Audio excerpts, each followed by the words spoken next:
What's up? Hey, What's up? how you doing? Good. How are you, Steve? I am excellent now that you're here. I guess Wires you've been crossed. busy, eh? Oh, it's been a crazy day. I don't know what happened, but I was on at 5:10. I apologize if you Oh want to no, that's really. fine. Yeah, it's been really busy. We're doing the shirt, the most boring shirt here today. Been running around all over the city here, and yeah, it's been crazy.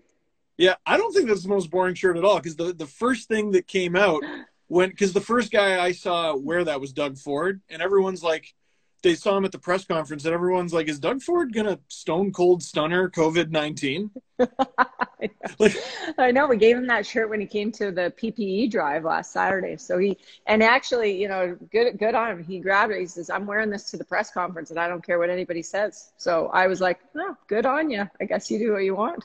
I respect it. Um, Yeah, so for I don't know, most people that I've spoken to over the past, I guess it's been a month. It's been, hey, you know what? Like, so what are you up to? What movies you watching? You seen Tiger King yet? But I feel like your life's been a little bit more complicated. So can you talk about how all of this started with Conquer COVID 19 yeah. .ca and everything that you're working on right now? Yeah, it's been, well, maybe people don't know I'm in my last year of medical school. So I was actually working in emergency rooms across the GTA. I would do leafs by day, medicine by night, night shifts in the emerge. And about 3 weeks ago or so, they pulled us as trainees out just to make sure that they had enough PPE and keep the most senior doctors doing the most intense procedures. So they kind of redeployed us to different things. And I had still been hearing from a lot of the friends that I worked with that are ahead of me that, man, we don't have enough. Like we're running out of supplies and all this kind of stuff in the emerge. So I just put out a tweet and said we need stuff for a couple groups I knew at some major hospitals here in Toronto, and then Ryan saw it, Ryan Reynolds, and so he sent me a text and said, "Hey, can I help amplify that for you?" And 50 million people later, this thing blew up, and Yeah. so it's been great. But I was able to partner, or Ryan and I were able to partner this with a group of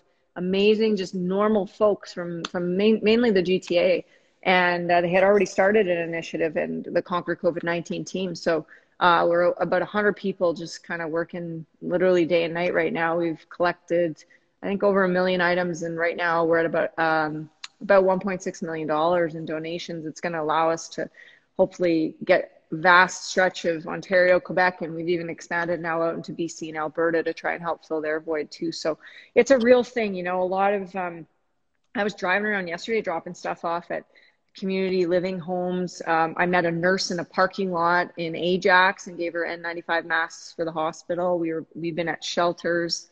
Jamie Campbell from Sportsnet, he's driving up to Timmins today to drop stuff off and just stopping at hospitals along the way. And Wow. it's like a real grassroots effort, and it's been awesome to be a part of it. Well, before we talk more about COVID 19 or Conquer COVID 19.ca, Yeah. you're a multi-time Olympic champion, world champion. You work for the Leafs now. What made you go, you know what, I haven't accomplished enough, and you go to medical school? Well, I don't know. Some days I'm like, what am I doing? But I always wanted to go into medicine when I was a kid. I've loved it since I was 10 years old. I got a Harvard med school sweatshirt when I was 10, and I wore it out till it was holes in it. I just always liked science. My parents were teachers, and always, I knew that in hockey I wasn't going to make millions of dollars, and I needed to have a life after. So I think that's one thing on the women's side of the game is you're always preparing for what your next career is going to be. A lot of guys are doing that now, even though they are making that kind of money. But anyway, so it was medicine, and emergency medicine is what I liked because it's just like hockey. You got to work on a team. You got a lot of pressure. Everybody has an ego that you have to manage, and you got to make decisions. The only difference between hockey and medicine is that you only get really one chance. You've got human lives on the line. So it's everything I've learned in hockey, I totally use when I'm in the emergency room and working with patients and dealing with high stress situations and stuff like that. And I actually thought maybe when I was done hockey that I was just going to be done hockey. I didn't think I'd ever be involved in hockey again. And then the Leafs called me after I started med school, and I said, I said to Kyle Dubas, I said, I'd love to work for the Leafs, but I got to finish medicine too. So we worked out an arrangement, and here we are. I mean, there's the difference between you and mere mortals. I'm doing this IG live in sweatpants. You're doing this in front of a squat rack. Oh, well, yeah, this is my gym, you know, like, because the one thing I said to myself when I retired is, and I went into medicine, it just takes your soul. I said, I'm not going to sacrifice as much as I can my sleep and my fitness. So I work out every day. I built a gym here, and it's just something that, like, it's like the gift. If you don't have your health, you have nothing, right? So, right. Yeah. So, fantastic. Yeah, still keep it going. Do you wonder if, you know, you being in medical school, while all this is going on, do you almost feel like you were destined to help in this? I know it's such a, well, I don't know about, like, it is a weird thing because, you know, never in my wildest dreams did I think I would, you know, be in my last year of medical school and in the middle of a pandemic, and then that this PPE thing would have happened with Ryan and 50 million people. And so you kind of, I do think things in life happen for a reason to us. Like, I do. And I think you kind of, you manifest your life with your energy and, you know, what you put out into the world. So I seem to always be finding projects to take on, which is probably me, but, you know, I just wish I was further ahead of my training so I could be right in there, helping my friends who are mainly the same age as me, who are like 15 years into their career, and I'm just starting mine. But it's nice to feel like we're doing something on the outside anyway. Well, and you've done a lot, and you mentioned a lot of numbers off the top. So the mission is to conquer COVID-19. What, in your estimation, do we need to do to keep this going? Well, you know, the thing with this is, so the first thing is you can go to conquercovid19.ca. You can, if you want a cool t-shirt, I guess it's not that boring. You can even personalize it. Yeah. All the proceeds are going to, what we're doing with the money is we're making buys, and we're making big buys through distributors that we can get literally millions of items, and it's coming fairly quickly. So what we need to do is we need to bridge a gap for the next few weeks until the federal government supplies and the provincial supplies get to the people. Now, the major hospitals likely have enough, but who doesn't have enough is long-term care homes, is shelters, is community living centers, is community hospitals, is our northern Indigenous communities. And the reason why this is really important is because one surgical mask costs $1.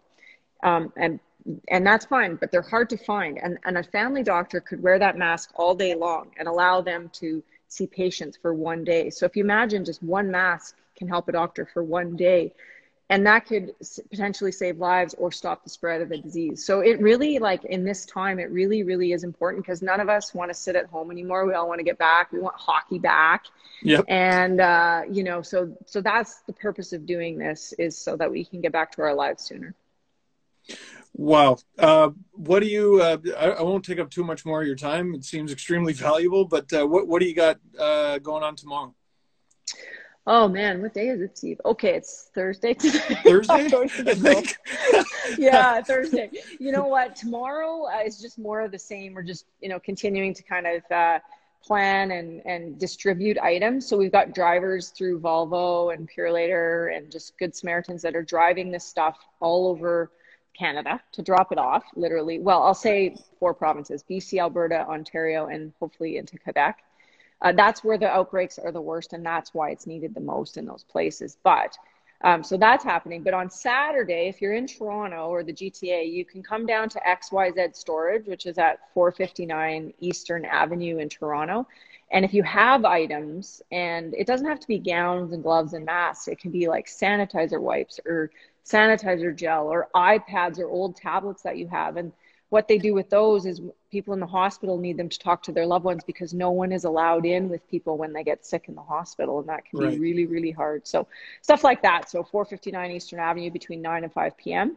And we just really appreciate everyone just helping out. And if you can't make it and you want to make a donation, you can go to conquercovid19.ca and throw a few bucks down. But I know times are tight for everyone. So we just appreciate the good vibes, and, you know, hopefully we can get back to our lives as soon as possible. Absolutely. Good vibes help. Cash is pretty good too. So we'll take your cash. Yeah. conquercovid19.ca. Hayley Wickenheiser, thank you so much, not just for this interview, but for everything you're doing. Anytime, Steve. Thanks, and keep them all entertained during this crazy time. I'll give it a shot.